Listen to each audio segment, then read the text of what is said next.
Maraming salamat sa patuloy ninyong pagsuporta sa kwento ni Nico at Arvin. Sa part 3, si Arvin na mismo ang narrator at maririnig ninyo ang lahat mula sa kanyang point of view. Kaya huwag niyong palampasin ang susunod na kabanata. Lalaki ako pero gusto kong tirahin at bimbangin si bro.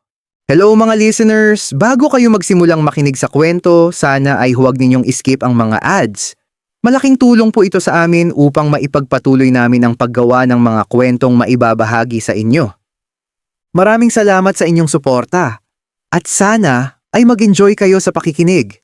Happy listening! Hi, ako si Arvin, 27 years old. Mahilig ako maglaro ng basketball at iba't ibang sports. Simula bata pa lang ako, sanay na akong maging active. Lagi akong nasa court, nasa gym, o kaya nasa labas, kasama ang mga kaibigan. Sports talaga ang naging takbuhan ko sa lahat.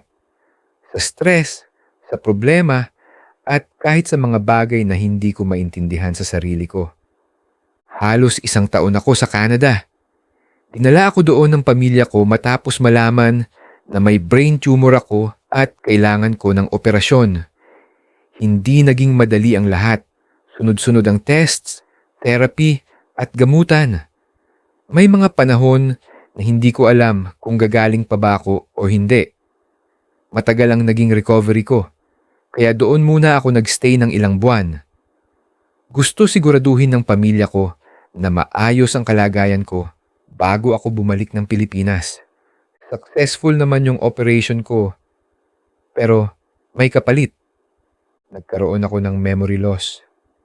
May mga bagay na hindi ko na matandaan kung hindi ipapaalala sa akin.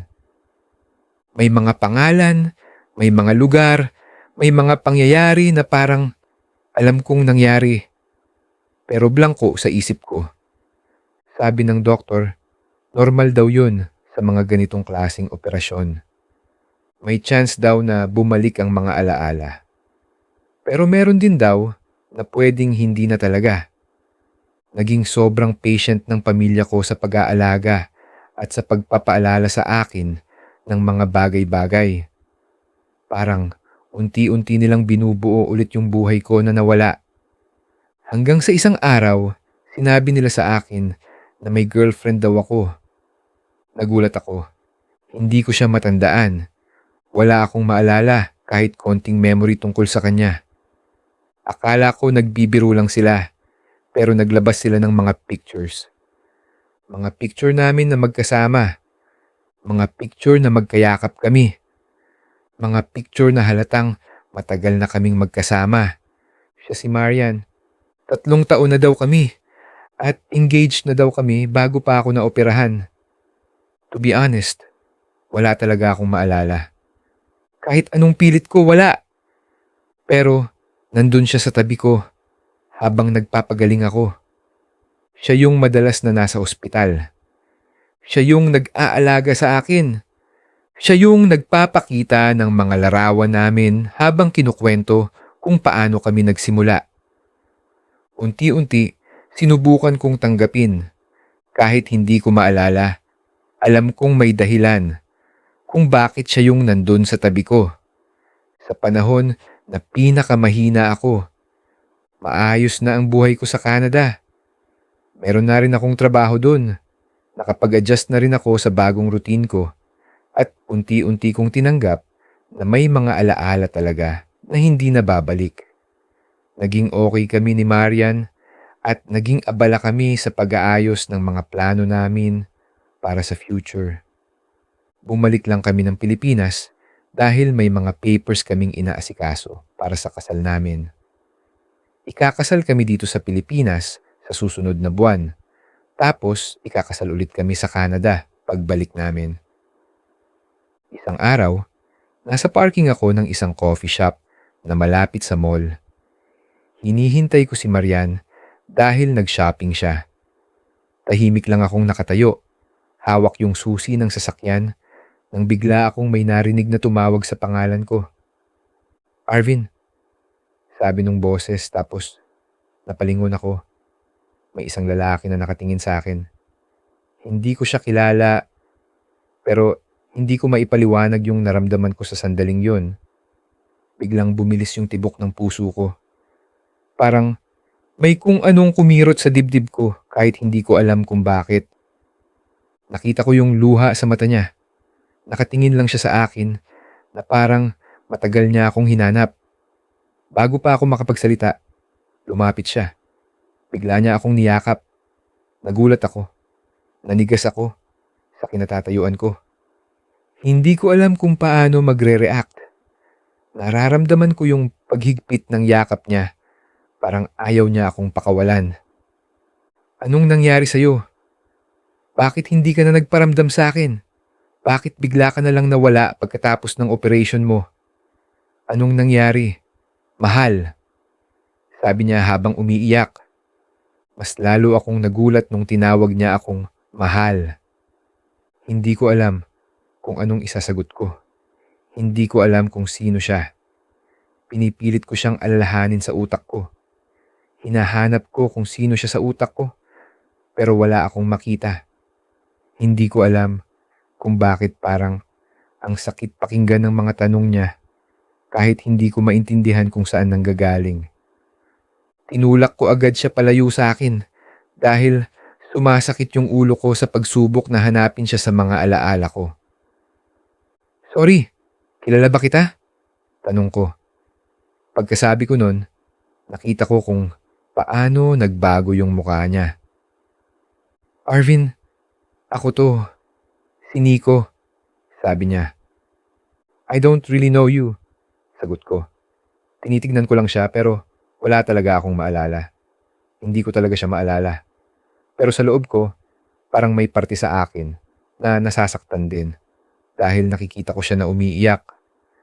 Habang kaharap ko yung lalaki, hindi ko pa rin maintindihan kung bakit parang ang bigat ng pakiramdam ko. Hindi ko siya kilala.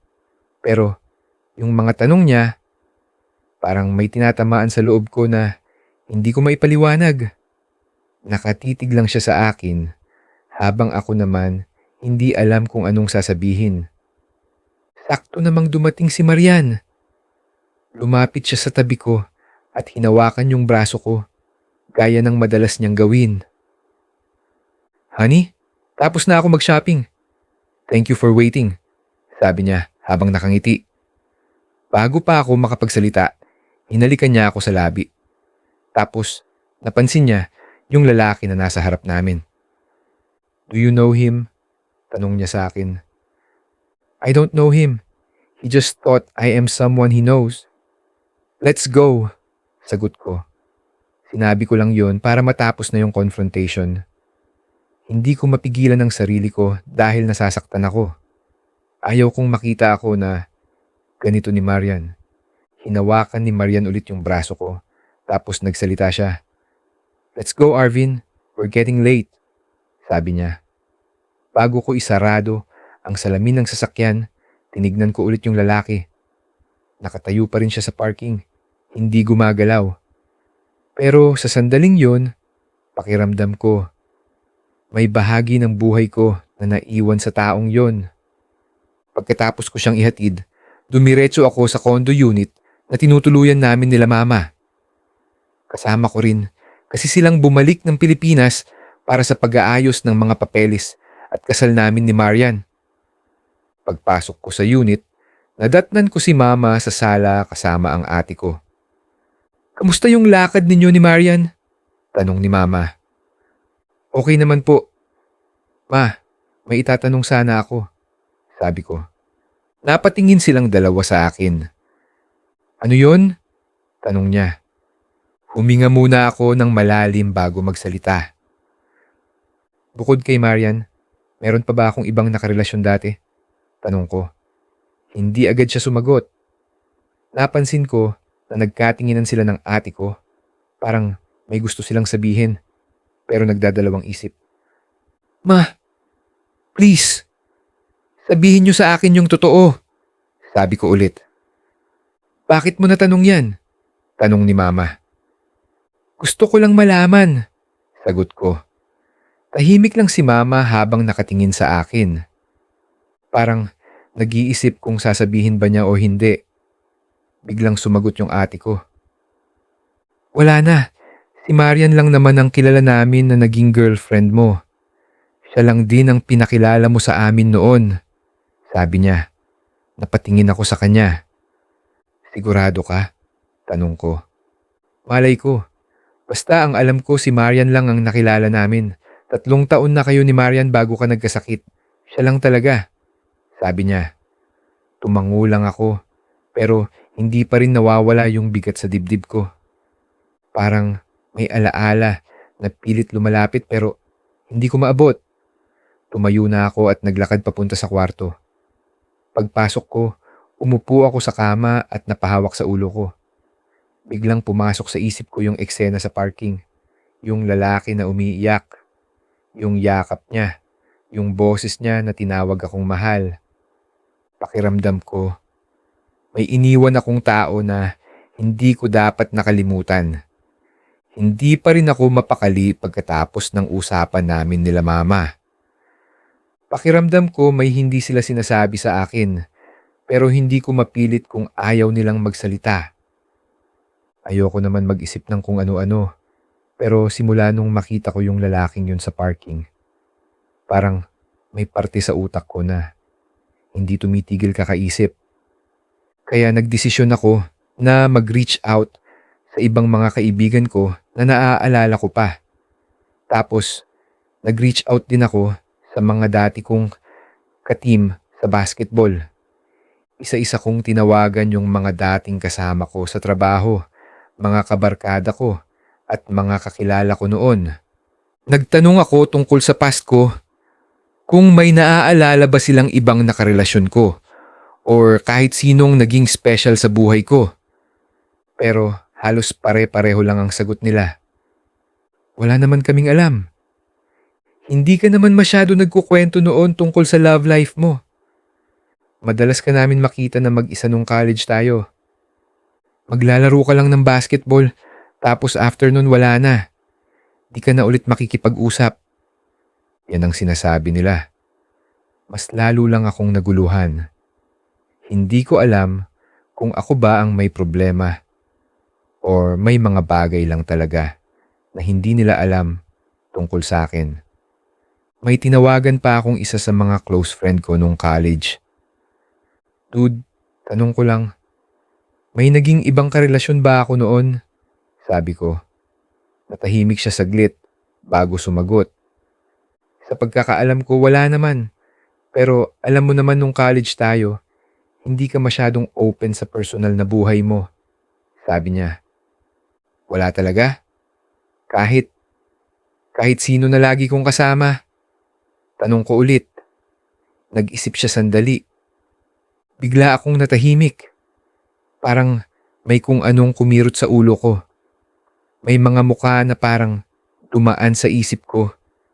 Pero hindi malinaw. Sorry dude. Pero wala na akong maisip pa. Sagot niya. Napabuntong hininga ako. Pagkababa ko ng tawag, napahiga na lang ako sa kama at pinikit ang mga mata ko.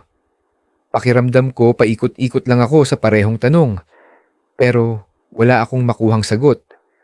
Kung may nakalimutan man ako, parang lahat ng tao sa paligid ko hindi alam o ayaw sabihin. Napahawak ako sa noo ko habang nakapikit. Kung mabubuksan ko lang sana yung mga dati kong account sa FB and Instagram, bulong ko sa sarili ko. Bigla kong naisip yung luma kong Facebook at Instagram.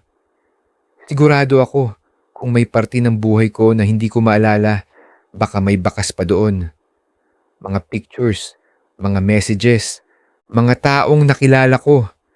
Baka doon ko makita kung sino yung lalaking yon. Pero may problema. Hindi ko na alam yung dati kong SIM card. Yun kasi yung gamit ko noon sa mga account ko. Yung mga number na meron ako ngayon, bago na. Yung mga nakontak ko lang, na kaibigan kanina, nakuha ko lang din sa social media gamit yung bagong account ko. Yung mga lumang message, lumang contact, lumang pictures, lahat na iwan sa account na hindi ko na mabuksan. Pinikit ko ulit yung mata ko. Bigla na naman pumasok sa isip ko yung eksena sa parking. Yung lalaki. Yung luha sa mata niya. yung yakap niya, at yung salitang hindi mawala sa isip ko, mahal. Kailangan ko ulit siya makita. Kailangan ko ulit makita yung lalaki sa parking lot. Baka kilala nga niya ako talaga. Baka may alam siya tungkol sa past ko. Alauna na ng madaling araw nang sunduin ko si Marian at yung mga kaibigan niya. Biglaan lang yung plano. Nag-aya siya mag-beach kasama yung barkada niya. At ang napili nilang puntahan ay Jomalig Island. Hindi ko alam kung bakit, pero nung narinig ko yung pangalan ng lugar, parang may kung anong kumirot sa ulo ko. Parang pamilyar. Parang nanggaling na ako doon dati. Kahit hindi ko sana trip sumama, pumayag na rin ako. Hindi ko rin maipaliwanag kung bakit gusto kong pumunta. Puno ng ingay yung sasakyan habang nasa biyahe kami. Masaya yung mga kasama niya. Nagtatawanan, nagkukwentuhan, nagpaplano kung anong gagawin pagdating sa beach. Ako naman, tahimik lang habang nagdadrive. Paminsan-minsan, sumasali ako sa usapan nila, pero madalas tulala lang ako sa daan. Pakiramdam ko may kung anong mabigat sa isip ko na hindi ko mahanap kung saan nanggagaling. Malayo ang Quezon Province, kaya salitan kami sa pagmamaneho. Yung isa sa mga kaibigan ni Marian, marunong din mag-drive, kaya siya muna yung pumalit sa manibela para makapagpahinga ako.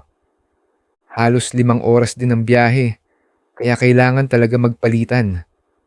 Umupo ako sa passenger seat, tapos sumandal sa upuan. Pinikit ko yung mata ko para sana makatulog kahit saglit. Pero imbes na makatulog, may mga imahe na pumapasok sa isip ko. Buhangin, dagat, araw, tawanan, at parang may kasama ako. May isang taong katabi ko. Pero hindi ko makita yung mukha. Napamulat ako bigla. Napahawak ako sa ulo ko. Bro, okay ka lang? Tanong nung kaibigan ni Marian na nagda-drive. Oo, okay lang. Sagot ko, kahit hindi sigurado. Napatingin ako sa labas ng bintana. Madilim pa ang paligid, pero unti-unti nang nagliliwanag ang langit. Habang papalapit kami sa Quezon, mas lalo kong nararamdaman na parang may alaala akong iniwan sa lugar na pupuntahan namin. 1 oras na lang at makakarating na kami sa Jomalig Port. Pero huminto muna kami sa isang maliit na restaurant sa tabi ng kalsada para mag-breakfast.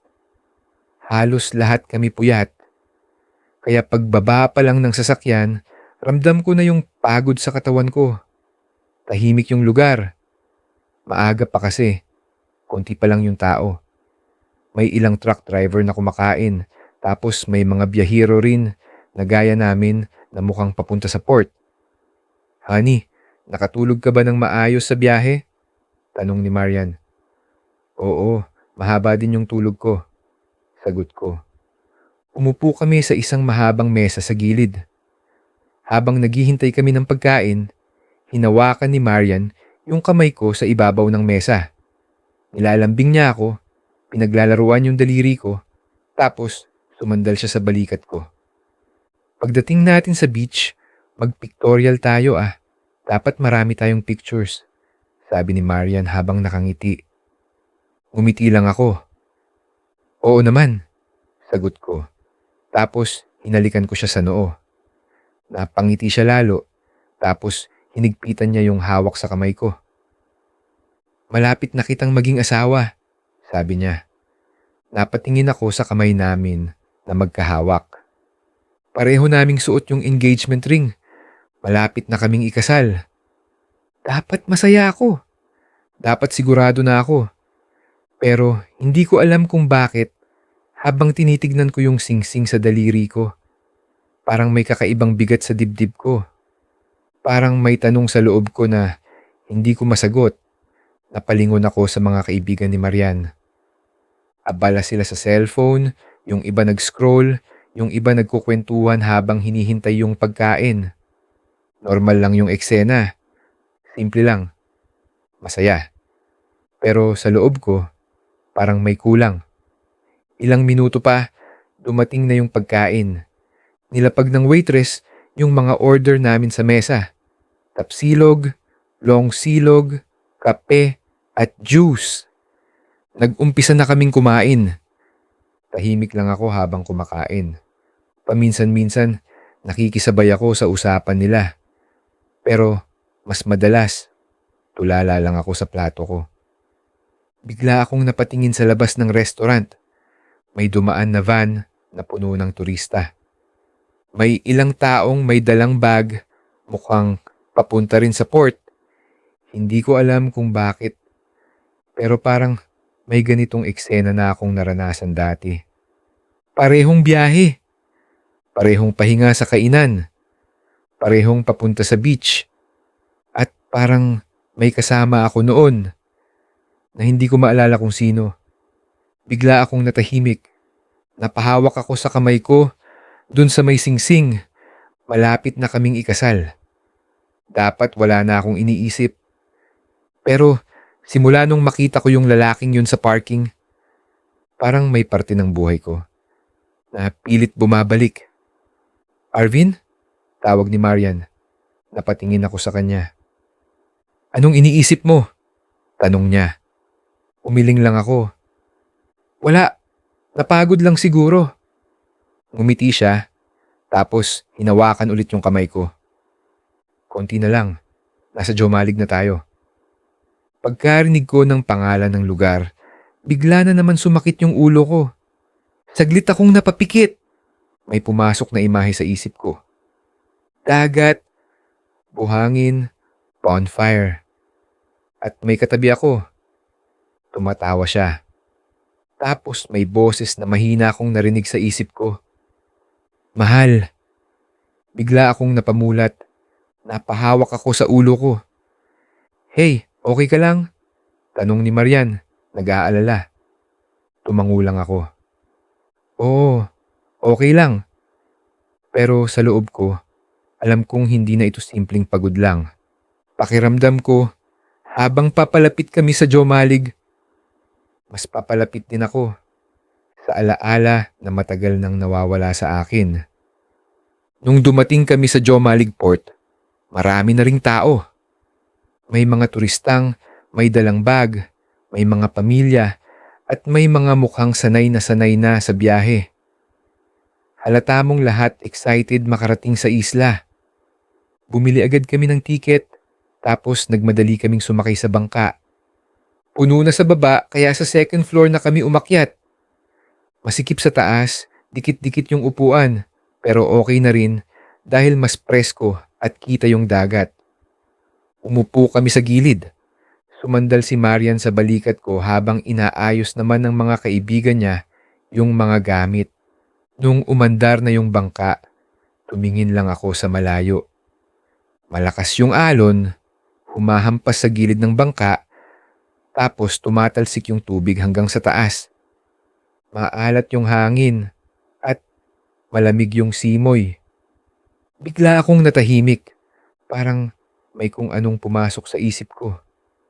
Parang sumakay na ako sa bangkang ganito dati. Napakunot yung noo ko. Tiningnan ko yung paligid. Yung upuan. Yung railings. Yung amoy ng dagat. Pamilyar. Sigurado ako. Nanggaling na ako dito. Pero kahit anong pilit ko, wala akong maalala kung kailan. Napahawak ako sa ulo ko. Bakit parang nakasakay na ako dito? Bulong ko sa sarili ko. Hindi ko na pinansin, pero hindi na nawala yung pakiramdam. Mahaba ang biyahe papunta sa island. Halos 5 oras din sa bangka. Isa-isa nang nakatulog yung mga kasama namin. Si Marian, nakasandal sa balikat ko, mahimbing na yung tulog. Yung mga kaibigan niya, kanya-kanyang pwesto. Yung iba nakapikit na. Yung iba naka-headset. Ako lang ang gising, nakatitig lang ako sa dagat. Pinapanood ko yung malalakas na alon na humahampas sa bangka. Sa bawat hampas ng alon, parang may sumasabay na alaala sa isip ko. Parang may kasama ako dito dati. Parang may katabi ako sa harap. Parang may taong tumatawa habang tumatalsik yung tubig sa amin. Napapikit ako sandali. May pumasok na imahe. Magkatabi kami sa harap ng bangka. Pinapanood namin yung dagat. Hindi ko makita yung mukha niya. Pero ramdam ko, masaya ako. Alam ko rin na hindi si Marian yung mga nag-flashback na memories sa utak ko. Napahawak ako sa dibdib ko. Ang bilis ng tibok ng puso ko. Napansin ko na lang na tumutulo na yung luha ko. Hindi ko alam kung bakit. Parang may namimiss akong isang tao. Hindi ko alam kung sino siya.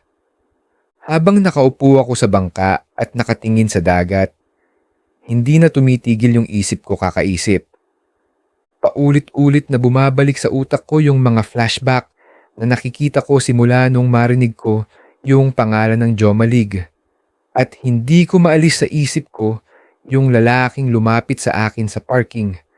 Napapikit ako at napahawak sa ulo ko. Paano kung siya yun? Bulong ko sa sarili ko.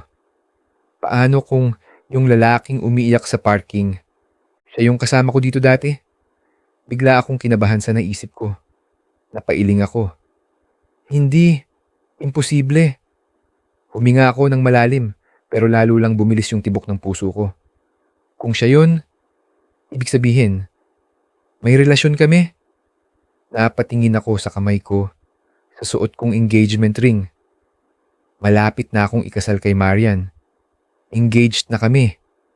3 taon na daw kami. Bigla akong napakagat sa labi ko. Parang mas lalo akong nalilito. Pumasok sa isip ko yung tanong na hindi ko gustong isipin. Bakla ba ako? Hindi. Imposible talaga. Wala akong matandaan kung anong klase akong tao bago ako naoperahan. Kung sino ako. Kung sino yung minahal ko. Kung ano yung totoo sa buhay ko. Bakit wala akong maalala na memories namin ni Marian? Bakit parang hindi siya naging parte ng buhay ko? Bakit naalala ko yung ibang kaibigan ko? Bakit wala akong maalala kay Marian? Ang dami kong tanong sa isip ko. Kung may taong nasaktan dahil nakalimutan ko siya, sana hanapin niya pa rin ako. Kung may taong sobrang importante sa buhay ko, kahit hindi ko siya maalala ngayon, sana hindi pa siya napapagod. Sabi ko, habang binubulong ko lahat sa hangin ng nararamdaman ko, tanghali na nung dumating kami sa Jomalig Island. Pagbaba pa lang namin ng bangka, agad sumalubong sa amin yung sobrang lakas na sikat ng araw. Grabe yung init, yung tipong parang tumatagos sa balat mo. Halos mahilo ako sa init, pero manageable naman. Grabe ang init! Reklamo ng isa sa mga kaibigan ni Marian habang tinatakpan yung ulo niya. Naghanap kami agad ng matutuluyan, tapos nagrent kami ng isang malaking kubo na kasya kaming lahat. Simple lang yung kubo, kahoy at nipa, pero presko at nasa harap lang mismo ng dagat. Pagpasok namin, agad kaming naglatag ng mga gamit. Halos sabay-sabay kaming napaupo. Pagod na ako, sabi ni Marian habang sumasandal sa akin. Nagpaluto kami ng pagkain sa caretaker ng kubo. Sariwang isda, sinigang, inihaw, halos lahat, bagong huli. Habang hinihintay namin yung pagkain, umupo ako sa may harap ng kubo, nakatingin sa dagat. Habang nakatingin ako sa dagat, sinusubukang intindihin yung mga alaala na unti-unting bumabalik sa isip ko. Bigla na lang may dumaan na matanda sa harap ko. Huminto siya. Ikaw pala, Pogi. Namiss ninyo yata ulit dito sa Jomalig ah, sabi niya habang nakangiti. Napatingin ako sa kanya, nagtataka. Kilala po ninyo ako? Tanong ko. Medyo naguguluhan ako. Oo, ikaw yun eh. Galing ka dito nung nakaraang taon. May kasama ka pa nga na lalaki. Sagot niya. Biglang nanlamig yung buong katawan ko. Lalaki? Mahina akong ulit. Oo, lagi kayong magkasama. Naglalakad kayo sa beach na magkahawak kamay. Dito rin kayo nagstay sa mga kubo. Mag-boyfriend kayo sabi ninyo. Sagot niya. Hindi ko alam kung anong mararamdaman ko. Hindi ko alam kung paano magre-react. Hindi ko alam kung tatanggapin ko ba agad o itatanggi. Sigurado po ba kayo? Ako yun? Tanong ko. Nanginginig ang boses. Ikaw yun. Hindi kita makakalimutan. Masaya kayo noon. Sabi niya. Mas lalo akong natahimik. Sorry po. Wala akong maalala. Nagkaroon kasi ako ng brain tumor. Dumaan ako sa operasyon at yung ibang memories ko, hindi na bumalik. Sabi ko, habang pilit pinipigilan yung boses ko na manginig. Tahimik yung matanda habang nakatingin sa akin. Parang nawala yung ngiti niya. Kaya pala, mahina niyang sabi. Tumingin yung matanda sa malayo, tapos bumalik yung tingin niya sa akin, tapos nagsalita ulit siya. Mukhang mahal ninyo yung isa't isa. Baka maalala mo lahat dito. Sabi niya tapos naglakad na siya palayo. Parang tumigil yung mundo ko sa sinabi niya. Hindi ko alam kung matatakot ba ako or aasa. Pero ramdam ko, totoo lahat ng sinabi ng matanda. Unti-unti, parang may nabubuong katotohanan sa loob ko. May boyfriend ako. May naiwan akong boyfriend. Napatingin ako sa kamay ko. Nandun yung engagement ring. Malapit na akong ikasal. Pero may isang parte ng buhay ko na hindi ko maalala. Biglang pumasok sa isip ko yung eksena sa parking. Yung lalaki. Yung luha sa mata niya. Yung yakap niya. Yung boses niya nung tinawag niya akong mahal. Napahawak ako sa dibdib ko. Siya ba yung boyfriend ko? Kaya ba ganun yung sakit na nararamdaman ko nung nakita kong siyang umiyak? Habang ang daming tumatakbo sa isip ko dahil sa katotohanang nalaman ko na may boyfriend ako, mas lalo akong naguluhan. Parang sabay-sabay lahat. Yung sinabi ng matanda, yung mga flashback, yung lalaki sa parking, yung sakit na naramdaman ko nung nakita ko siya. Hindi ko na alam kung ano ang totoo at kung ano ang dapat kong paniwalaan. Napahawak ako sa ulo ko, parang hindi ko na kayang i-process lahat. Arvin, kain na! Tawag ni Marian mula sa kubo. Napalingon ako. Nakatayo siya sa may pinto, nakangiti, parang walang nangyayari. Parang normal lang ang lahat. Pero ako, parang gumuho na yung mundo ko. Dahan-dahan akong tumayo at naglakad papunta sa kanila. Habang naglalakad ako, hindi ko maiwasang titigan si Marian. Biglang pumasok sa isip ko. Alam ba niya? Alam ba niya na may bahagi ng buhay ko na hindi niya sinasabi? Alam ba niya na may taong minahal ko bago siya?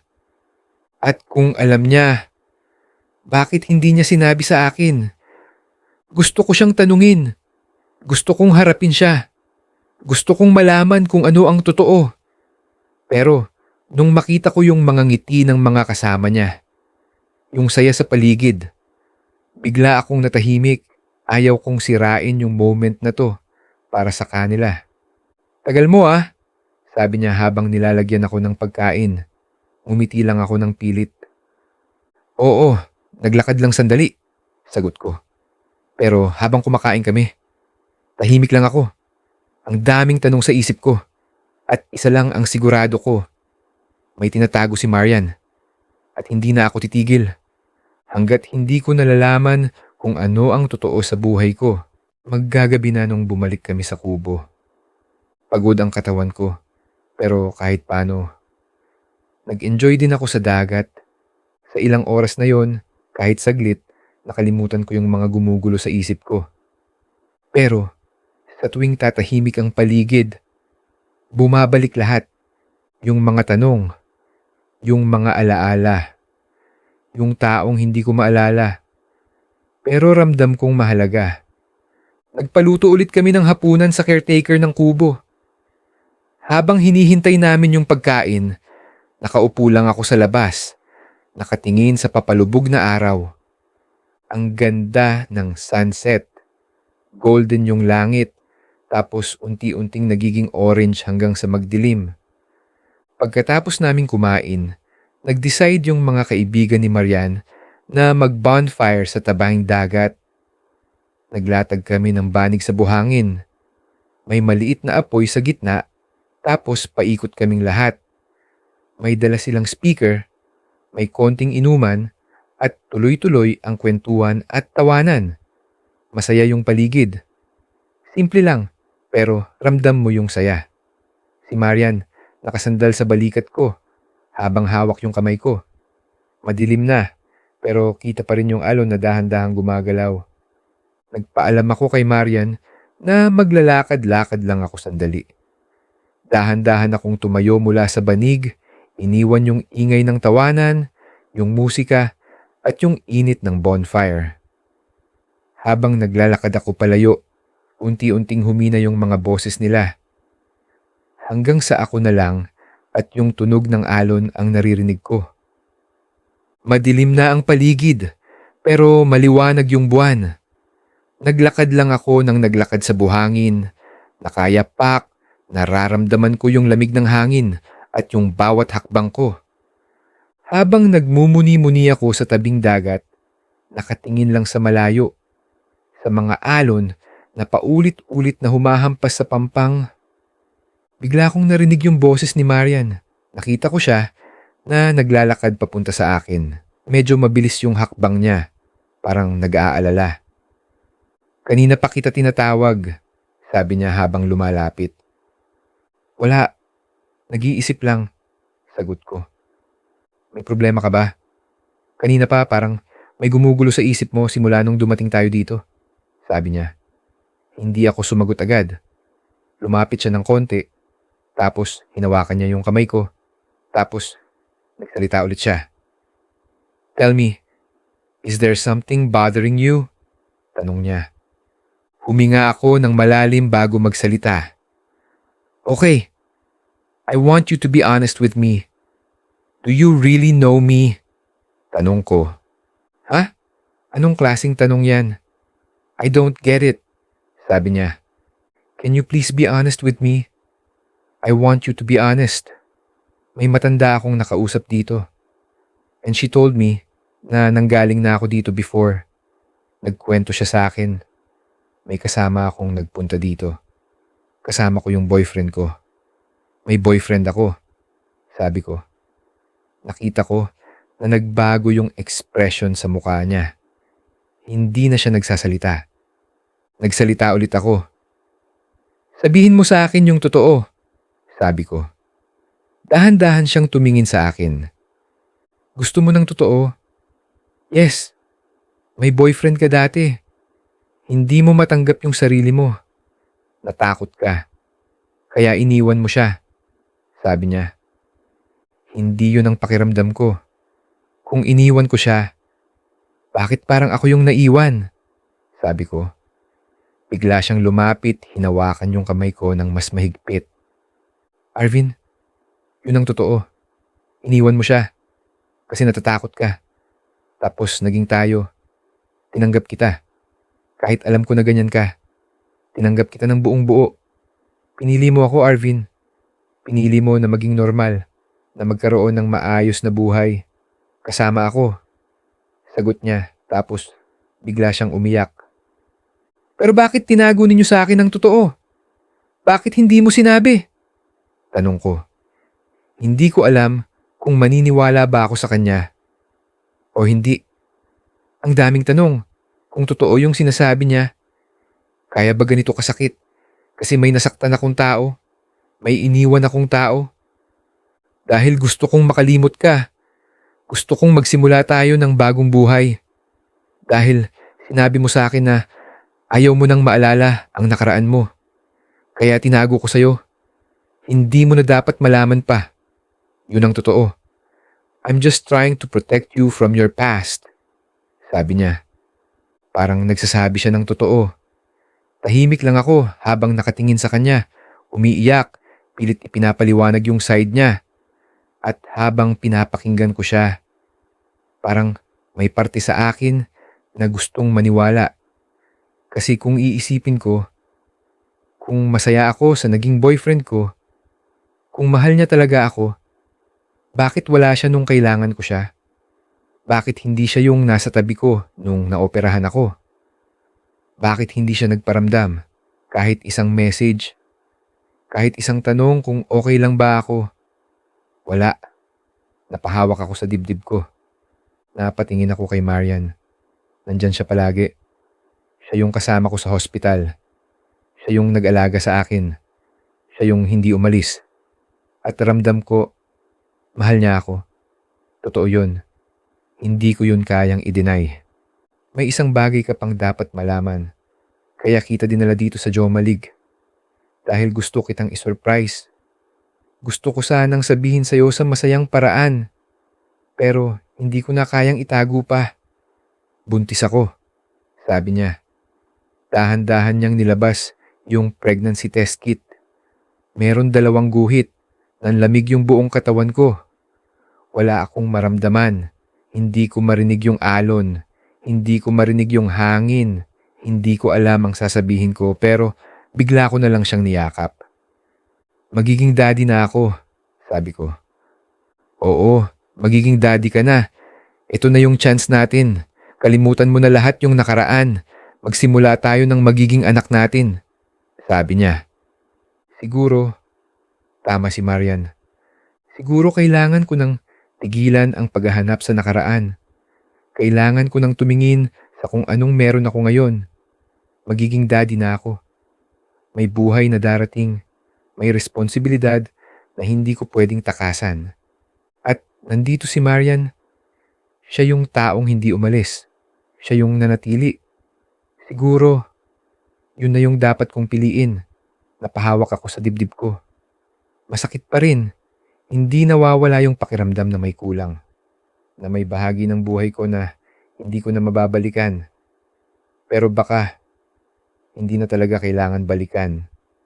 Baka may mga kwento na dapat na lang iwan sa nakaraan.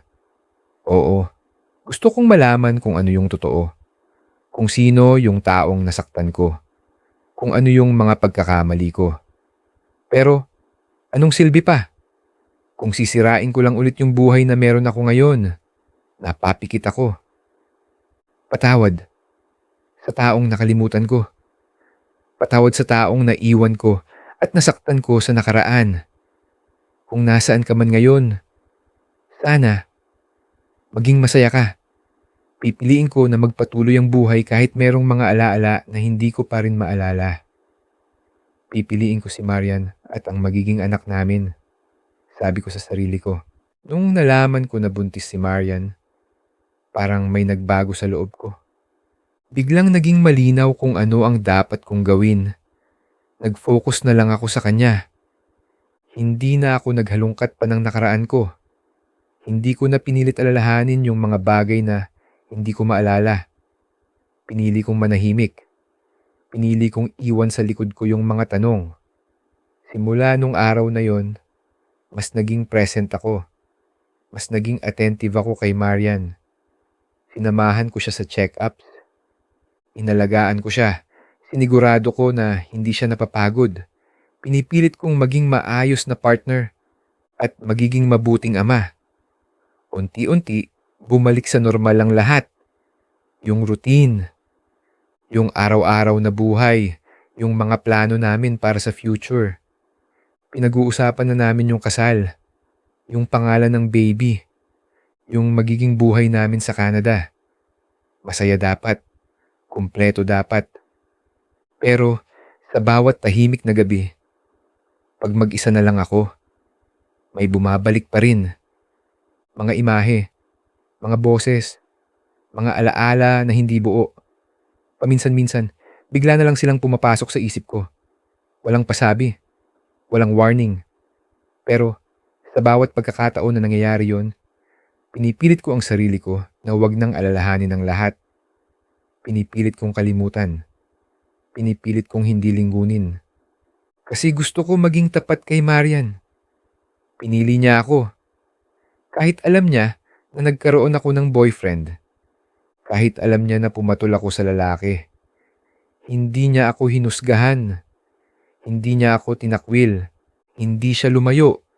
Sa halip, tinanggap niya ako. Buong buo. At ngayon, dala niya ang anak namin. Mas lalo kong nararamdaman na hindi ko pwedeng sirain yung binubuo namin. Kailangan kong panindigan. Kailangan kong maging sapat. Napatingin ako kay Marian habang natutulog siya sa tabi ko.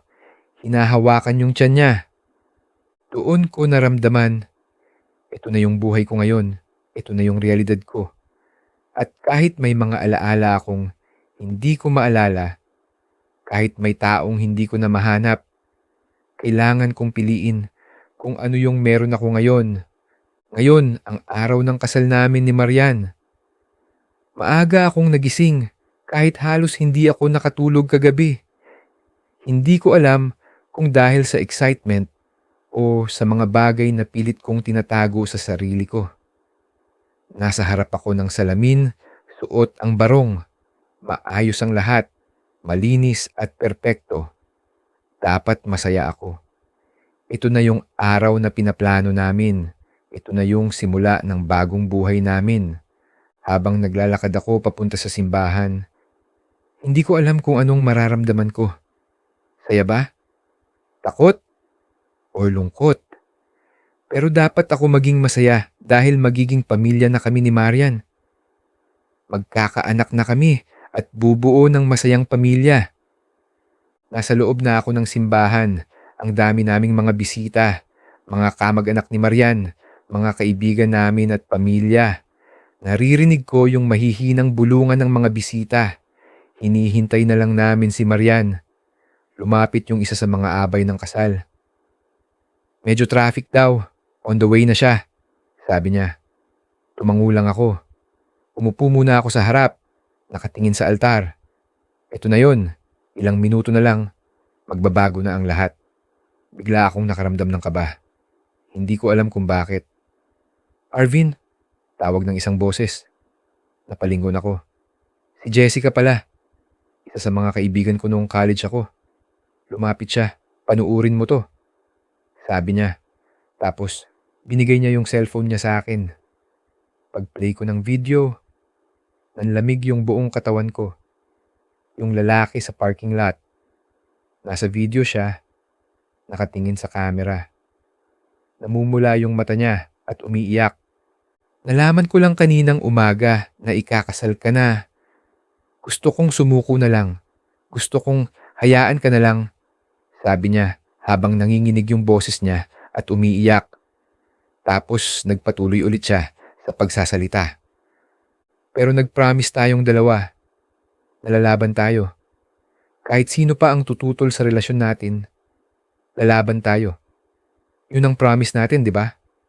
Ngayon, wala na akong pakialam sa sasabihin ng mga tao. Ito na lang yung last chance ko, sabi niya.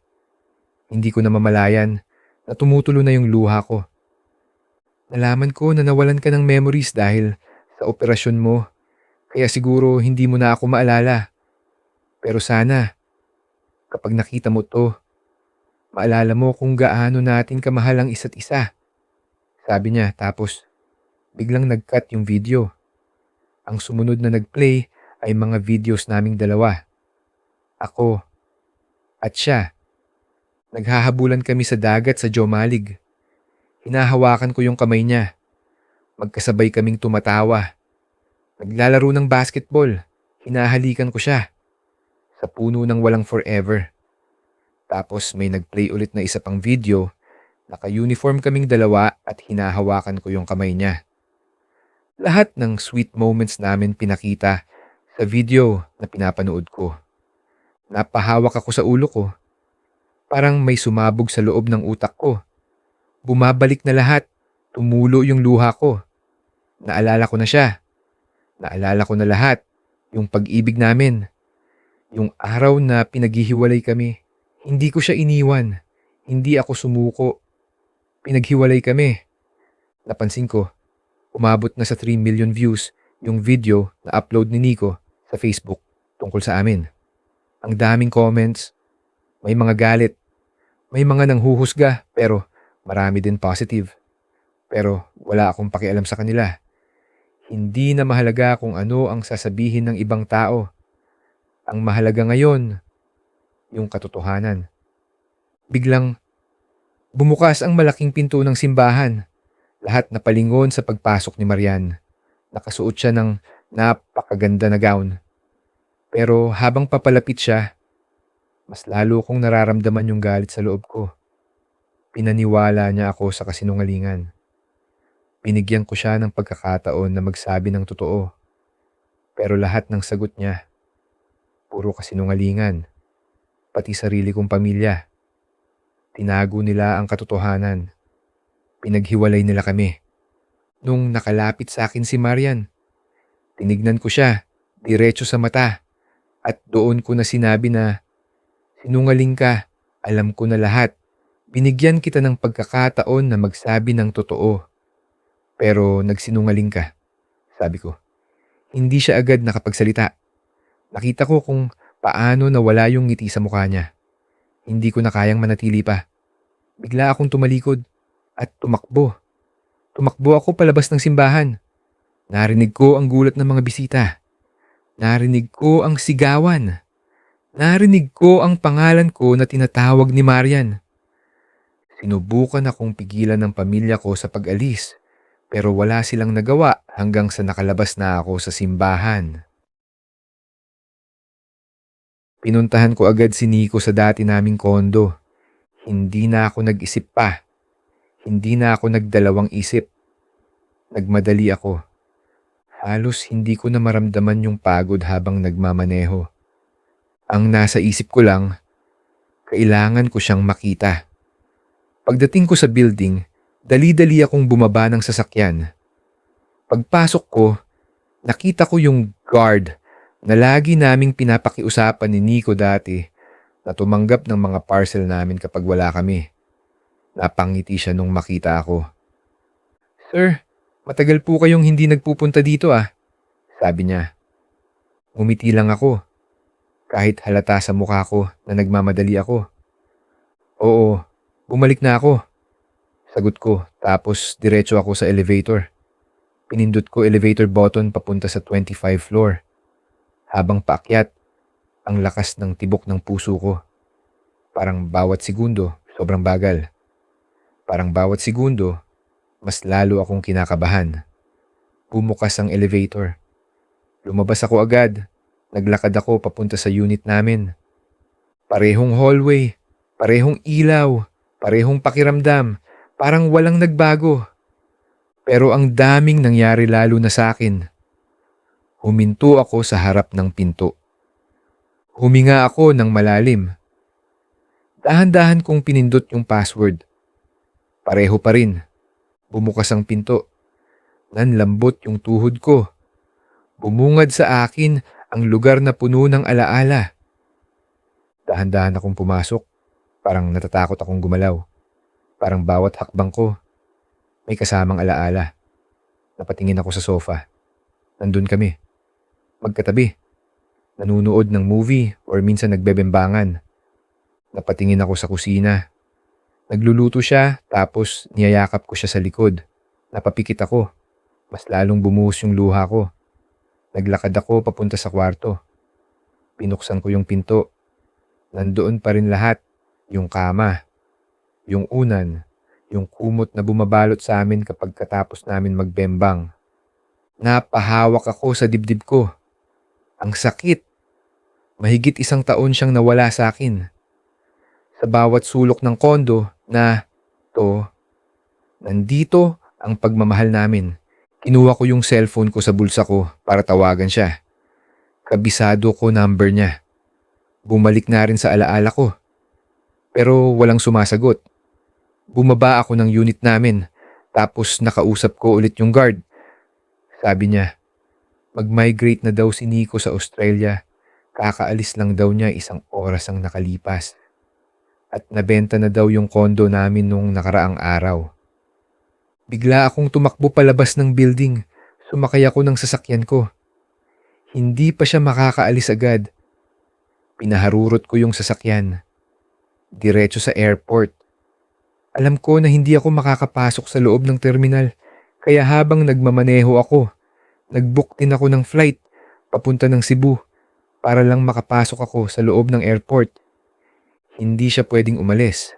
Habang papalapit ako sa airport, isa lang ang nasa isip ko. Kailangan ko siyang maabutan. Kailangan. Pagdating ko, halos tumakbo ako papasok. Tumingin ako sa flight information board. Nanlamig yung buong katawan ko kasi boarding na yung flight papunta sa Australia. Dali-dali akong tumakbo papunta sa boarding gate. Pero hindi ako makapasok. Pinigilan ako ng guard. Napaupo na lang ako sa sahig. Sa gitna ng airport. Hindi ko na napigilan. Umiyak na ako. Late na ba ako? Pagkatapos ng lahat, kung kailan bumalik na ang alaala ko. Tapos saka pa siya aalis. Nabitin na naman ba kayo sa kwento ni Nico at Arvin? Grabe, ang daming nangyari. Ang daming revelasyon. Ang daming nasaktan. At higit sa lahat, bumalik na ang alaala. Handa na si Arvin harapin ang katotohanan. Pero ano na ang susunod? Magkikita pa kaya sila ni Nico? Matutuloy pa ba ang laban nila? O huli na ang lahat? Abangan ang part 3 sa susunod na linggo. Kung gusto ninyong balikan ng simula ng kwento, pwede ninyong panoorin ang part 1 at part 2 sa YouTube. Pwede nyo rin i-check ang playlist para tuloy-tuloy ang panonood. Don't forget to like, comment, and subscribe para updated kayo sa susunod na part. At para malaman namin na gusto pa ninyo ng karugtong sa kwento ni Arvin at Nico Mag, comment lang ng part 3 para alam ng admin na marami pang ang hihintay para sa part 3.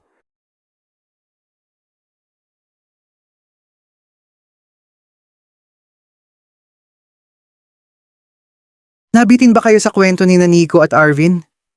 Grabe, ang dami na nilang pinagdaanan at bawat eksena mas lalong sumasakit. Hindi natin akalain na aabot sa ganitong punto ang story nila. Sa susunod na episode, malalaman na natin ang point of view ni Arvin. Kung bakit hindi niya maalala si Nico, kung ano talaga ang nangyari pagkatapos ng operasyon, at kung bakit biglang nagbago ang lahat. Next Friday ilalabas natin ang kasunod na part kaya wag ninyong palalampasin. Kung gusto ninyo ng part 3, mag-comment lang kayo ng part 3 para malaman namin na gusto pa ninyo ng susunod na eksena. Maraming salamat sa pakikinig at sa patuloy na pagsuporta sa kwento ni Nico at Arvin.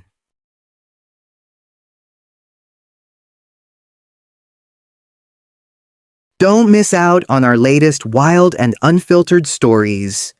Subscribe now to The Vibe is Unfiltered on YouTube and follow us on X, Instagram, and TikTok at The Vibe is Unfiltered.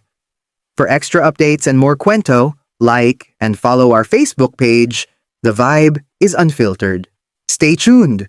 Mas marami pa kaming pasabog na stories for you.